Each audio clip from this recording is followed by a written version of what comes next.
सभी विजेताओं को मेरा सलाम। नवनिर्माण एकेडमी में मैं आपको दिनेश गौतम आपका बहुत बहुत स्वागत करता हूं। संविधान की क्लास में आज हम शुरू करने वाले हैं वित्त विधेयक। मित्रों, कल की क्लास में हमने शुरू किया था धन विधेयक, जिसका उल्लेख अनुच्छेद 110 में किया गया है और जिसको पास करने की प्रक्रिया अनुच्छेद 109 में दी गई है। ऐसी हमने कल बात की थी और हमने प्रारंभ में लिखा था कि उसके बारे में कई सारे अनुच्छेद। आज हम लोग शुरू कर रहे हैं वित्त विधेयक के बारे में। तो इन शॉर्ट में आपको ये बता देना चाहता हूं वित्त विधेयक क्या होता है। देखिए, वह विधेयक जिसमें आय और व्यय का ब्यौरा हो। वित्त विधेयक क्या होता है? वित्त विधेयक क्या होता है? वित्त विधेयक क्या होता है? ऐसा विधेयक जिसमें किसी प्रकार की आय की बात हो या व्यय का ब्यौरा हो। आय का ब्यौरा हो या व्यय का ब्यौरा हो, इसका मतलब जिसमें आय की बात होगी और जिसमें खर्च की बात होगी, वह जो विधेयक होगा वह वित्त विधेयक की श्रेणी में आएगा। इसमें आगामी वर्ष के खर्च, टैक्स आदि की बात होती है। इसमें आगामी वर्ष के टैक्स आदि की बात होती है। याद रखना, टैक्स नया लगाना है, घटाना है, बढ़ाना है, इनकी बात होती है। और क्या होता है इसके बारे में? दूसरे वाचन के बाद इसे प्रवर समिति को सौंपा जाता है। प्रवर समिति को सौंपा जाता है। तो यहाँ पे आया प्रवर समिति को सौंप दिया जाता है। दूसरे वाचन के बाद प्रवर समिति को सौंप दिया जाता है। तो मैं ये चाहूंगा कि यदि आप पहले से हमारी क्लासेस कर रहे हो या नहीं भी कर रहे हो और आपको मालूम है, तो आप अभी वीडियो को पॉज करिए और मुझे बताइए कि प्रवर समिति क्या होती है। और मैंने लिखवा रखा है आपको संसद की समितियों के विषय में कि एक प्रवर समिति होती है। वीडियो के बाद में मैं बताऊंगा आपको। प्रवर समिति को सौंप दिया जाता है दूसरे वाचन के बाद। आपको मालूम होगा किसी भी विधेयक को संसद में पेश करते हैं तो उस पर 3 वाचन होते हैं, प्रथम वाचन, दूसरा वाचन, तृतीय वाचन। और दूसरा वाचन जो है वो सबसे महत्वपूर्ण होता है। और दूसरे वाचन के बाद वित्त विधेयक को प्रवर समिति को सौंप दिया जाता है। और एक बात होती है वित्त विधेयक के विषय में कि संसद में पेश किए जाने के 75 दिन के अंदर 75 डेज में इसको संसद से पास होना होगा तथा इस पर राष्ट्रपति की अनुमति आवश्यक होगी। ये चीजें मैंने बता दी आपको कि वित्त विधेयक के बारे में, जिसमें किसी भी प्रकार की आय और व्यय का ब्यौरा हो, आगामी वर्ष के टैक्स आदि का ब्यौरा हो। इसे दूसरे वाचन के बाद प्रवर समिति को सौंप दिया जाता है और संसद में जाने के 75 दिन के अंदर इसे दोनों सदनों से पास होना होगा तथा राष्ट्रपति के हस्ताक्षर होने होंगे। इस बात का संविधान में उल्लेख है। यही आपको समझना है। चलिए, तो अब इसे मिटा देते हैं और यहाँ से आगे करते हैं कि वित्त विधेयक जो है कितने प्रकार के होते हैं, जो महत्वपूर्ण चीजें हैं वित्त विधेयक के मामले में। ठीक है, मिटा देते हैं इसे। तो अगली चीज है वित्त विधेयक के प्रकार। वित्त विधेयक के प्रकार देखिए क्या होता है, कितने प्रकार का होता है वित्त विधेयक के प्रकार। ऐसा कर बना लेते हैं यहाँ पे डायग्राम। वित्त विधेयक के प्रकार, कितने प्रकार का होता है वित्त विधेयक? वित्त विधेयक होता है 3 प्रकार का। कितने प्रकार का साथी? 3 प्रकार के का होता है। एक पहला जो प्रकार है, इसका पहला जो प्रकार है वो है धन विधेयक। धन विधेयक। तो अब आप चौंकेंगे नहीं, ये आप चौंकना मत, क्योंकि धन विधेयक भी एक वित्त विधेयक ही होता है। धन विधेयक एक दूसरा होता है, वह विधेयक अनुच्छेद 17 क्लॉज 1 में दिया गया है। एक वित्त विधेयक 17 क्लॉज 1 में एक दिया गया है, अनुच्छेद 17 क्लॉज 3 में। तो ऐसा आपको समझ लेना है वित्त विधेयक का। जो वित्त विधेयक जो है वो 3 प्रकार का होता है। धन विधेयक भी एक प्रकार का वित्त विधेयक है, अनुच्छेद 17 क्लॉज 1 में दिया गया है और अनुच्छेद 17 क्लॉज 3 में दिया गया है। तो वित्त विधेयक 3 प्रकार का होता है, आपको याद रखना है। धन विधेयक भी एक प्रकार का वित्त विधेयक भी होता है। कई बार ये प्रश्न पूछा गया है कि क्या धन विधेयक वित्त विधेयक होता है, और याद रखना है सभी वित्त विधेयक धन विधेयक नहीं होते। दोबारा सुनिए, सभी धन विधेयक वित्त विधेयक होते हैं, लेकिन सभी वित्त विधेयक धन विधेयक नहीं होते हैं। तो आप देख लीजिए धन विधेयक में क्या है। धन विधेयक में तो धन विधेयक में अनुच्छेद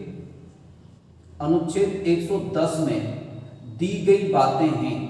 जो बातें अनुच्छेद 110 में हैं, अगर वही बातें हैं संविधान विधेयक में तो वह धन विधेयक होगा। याद रखना अनुच्छेद 110 में जो दूसरा विधेयक है अनुच्छेद ये 17 क्लॉज 1, इसमें आपको ये याद रखना है अनुच्छेद 110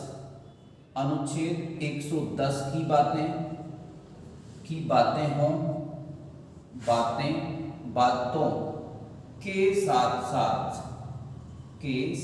साथ कोई अन्य विषय भी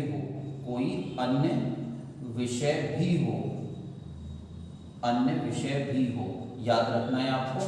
एक ऐसा मसला जिसमें अनुच्छेद 110 के साथ साथ अनुच्छेद 110 में जो विषय दिया गया है उसके साथ साथ यदि कोई अन्य बात भी जुड़ी गई, अनुच्छेद 110 की बात तो है ही है, लेकिन उसके साथ कोई अन्य चीज भी जोड़ दी गई है, कोई भी अन्य मसला रख दिया गया हो, तो क्योंकि उसमें अनुच्छेद 110 शामिल किया गया और हमने बात की है वित्त विधेयक वह होता है जिसमें पैसे की बात हो, तो वह वित्त विधेयक होगा। और अनुच्छेद 17 क्लॉज 1 वाला होगा कि जिसमें अनुच्छेद 110 की भी बात हो और साथ ही साथ कोई एक अन्य बात और हो, दो हो या ज्यादा हो, वह होगा पहले प्रकार का या अनुच्छेद 17 क्लॉज 1 वाला। यहाँ पर क्या है, यहाँ पर देखिए, यहाँ पर केवल ये बात दी गई है कि संचित निधि से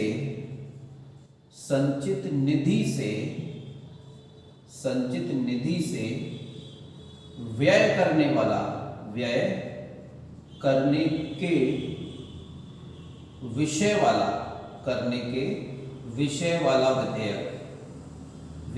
के विषय वाला विधेयक जो होगा, संचित निधि से खर्च करने वाला जो विधेयक हो के विषय में बात करने वाला जो विधेयक होगा वह विधेयक होगा अनुच्छेद 17 क्लॉज 3 वाला विधेयक। तो आप समझ पाए होंगे वित्त विधेयक 3 प्रकार का होता है, इसका उल्लेख हमने कर दिया है। अब हम इनको, देखिए धन विधेयक की बात हम पहले ही कर चुके हैं, अब हम करने वाले एक एक करके ये वाला विधेयक कौन सा होता है और ये वाला विधेयक कौन सा होता है।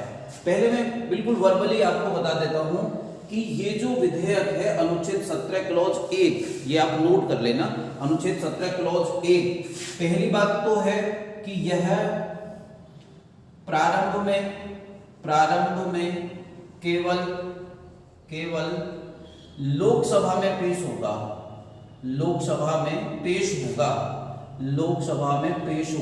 ये वाला प्रारंभ में केवल लोकसभा में पेश हो सकता है और इसे पेश करने से पहले धन विधेयक की तरह ही राष्ट्रपति की मंजूरी लेनी पड़ती है। तो दूसरी बात हो गई, पेश करने से पहले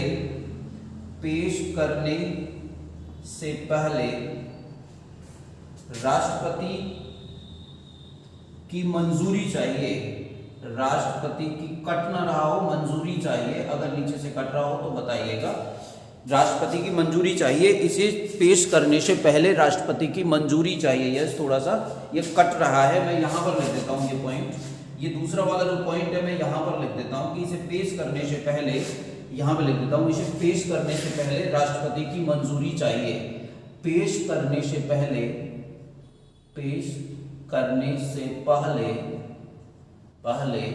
राष्ट्रपति की मंजूरी चाहिए।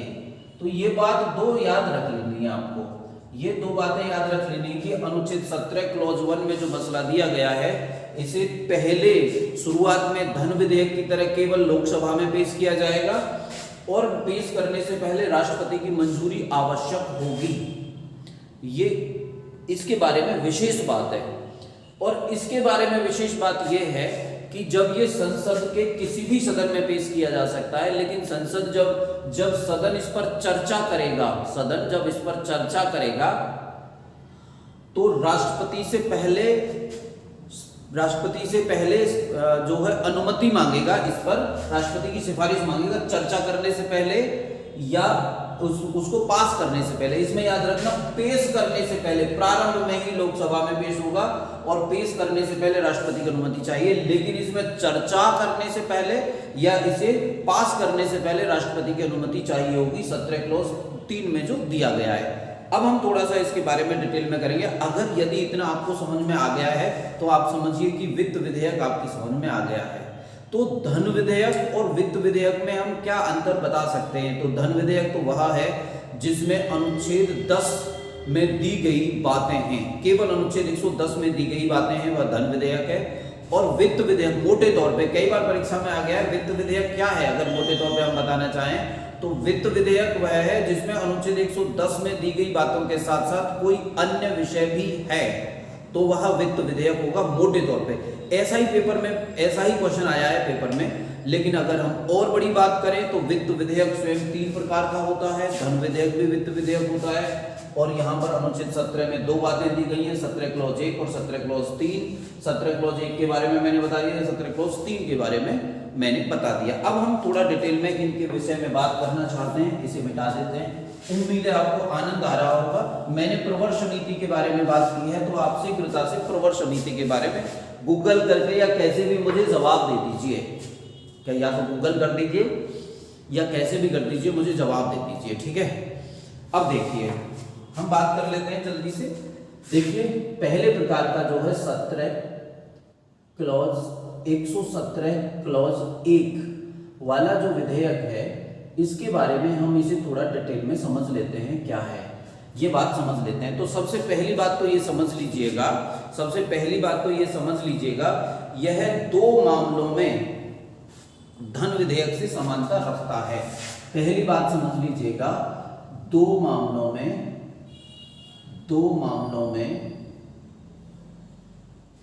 धन विधेयक के समान है, ये धन विधेयक के समान है। 2 मामलों में धन विधेयक के समान है। कौन सा मामला? पहला मामला तो है कि पहले लोकसभा में पेश होगा, लोकसभा में पेश होगा।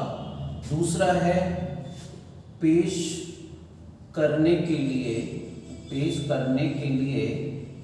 राष्ट्रपति की अनुमति चाहिए, राष्ट्रपति की अनुमति चाहिए।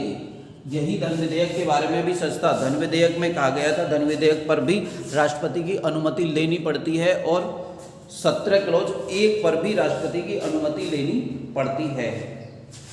अब दूसरी बात करते हैं कि राज्यसभा को क्या अधिकार है, राज्यसभा क्या कर सकती है। राज्यसभा में जब ये जाएगा तो राज्यसभा के कौन कौन से अधिकार होंगे? राज्यसभा को यहाँ पर होगा, वह इसमें संशोधन कर सकती है, इसे खारिज कर सकती है, ठीक है। राज्यसभा क्या कर सकती है? संशोधन भी कर सकती है, संशोधन कर सकती है। राज्यसभा संशोधन कर सकती है, इसे खारिज कर सकती है, खारिज कर सकती है। तो अब आपको याद होगा, यदि राज्यसभा किसी को खारिज कर देती है और लोकसभा पास कर देती है तो दोनों सदनों में विवाद हो गया, तो इस पर संयुक्त अधिवेशन बुलाया जा सकता है। तो अब हम ये कर सकते हैं, तीसरी बात, इस पर संयुक्त अधिवेशन बुलाया जा सकता है। संयुक्त अधिवेशन, जो बच्चे पहले से पढ़ रहे हैं या आप पहली बार भी पढ़ रहे हैं वो तो आप इसी तरीके से नोट्स बना लेना कि संयुक्त अधिवेशन बुलाया जा सकता है। क्यों बुलाया जा सकता है? जिस विधेयक पर दोनों सदन सहमत ना हो, दोनों सदनों में यदि किसी विषय को लेकर, किसी मसले पर, किसी विधेयक पर असहमति है, वो सहमत नहीं है, तो उस पर संयुक्त अधिवेशन की व्यवस्था होगी। तो यहाँ पर राज्यसभा को संशोधन करने की व्यवस्था है और खारिज करने की भी व्यवस्था है। खारिज कर देती है तो दोनों सदनों में प्रॉब्लम हो गया है, अब यहाँ पर संयुक्त अधिवेशन भी बुलाया जा सकता है। अगली बात, दोनों सदनों में पास होने के बाद यह राष्ट्रपति के पास जाता है और जब राष्ट्रपति के पास जाएगा तो राष्ट्रपति क्या कर सकते हैं? राष्ट्रपति को इसके विषय में 3 प्रकार की शक्तियां प्राप्त हैं। राष्ट्रपति को कौन कौन सी शक्तियां प्राप्त हैं? वह स्वीकृति दे सकते हैं, स्वीकृति दे दें, ठीक है। और दूसरी बात है वह स्वीकृति रोक लें, स्वीकृति रोक लें मतलब स्वीकृति ना दें। और पुनः विचार के लिए वापस करते हैं, पुनः विचार के लिए वापस करते हैं। तो ये भी बात हो गई, वापस कर सकते हैं वित्त विधेयक में 17 क्लॉज 1 के बारे में। उम्मीद है आपको ये समझ में आ गई होगी, मैंने लिख दिया, आप नोट्स बना लेना, छोटा सा है। धन विधेयक से थोड़ी सी समानता है, यहाँ से प्रश्न पूछे जाते रहते हैं, मैं इसे मिटा देता हूँ क्योंकि हमें जल्दी से मटेरियल खत्म करना है। और 17 क्लॉज 3 में हम लोग बात करते हैं, देख लीजिएगा 17 क्लॉज 3 के बारे में क्या है। अनुच्छेद 17 क्लॉज 3 वाला जो विधेयक है, जो वित्त विधेयक है, उसके विषय में क्या चर्चा है, क्या मामला है। मैंने जो डायग्राम बनाया था, डायग्राम में भी आपको थोड़ा सा समझा दिया है। 17 क्लॉज 3 लिख देते हैं, शायद अगर ना समझ में आ रहा हो तो याद समझ लेना। हम लोग कर रहे हैं 17 क्लॉज 3 में क्या दिया है, जो 17 क्लॉज 3 वाला है। तो पहली बात यहाँ पर हम लोग लिख देते हैं, यहाँ पर हम लोग लिख देते हैं, ये बात समझनी है। इसके बारे में एक विशेष बात है कि जब इसमें बात इसमें है क्या, पहली बात तो समझ लीजिए विषय क्या है, यहां से नहीं तो रह जाएगा। विषय ये है संचित, वैसे विषय में लिखवा चुका हूं, संचित निधि से व्यय करने का विषय इसमें होता है। संचित निधि से यदि खर्च, संचित निधि मैंने बताया था, यदि आपने पिछली क्लास की थी तो वीडियो को पॉज करिए और संचित निधि कौन से अनुच्छेद में है इस बात को लिखकर मुझे भेजिए, फिर आगे वीडियो से नोट्स बनाने प्रारंभ करिए। ये बात ठीक है?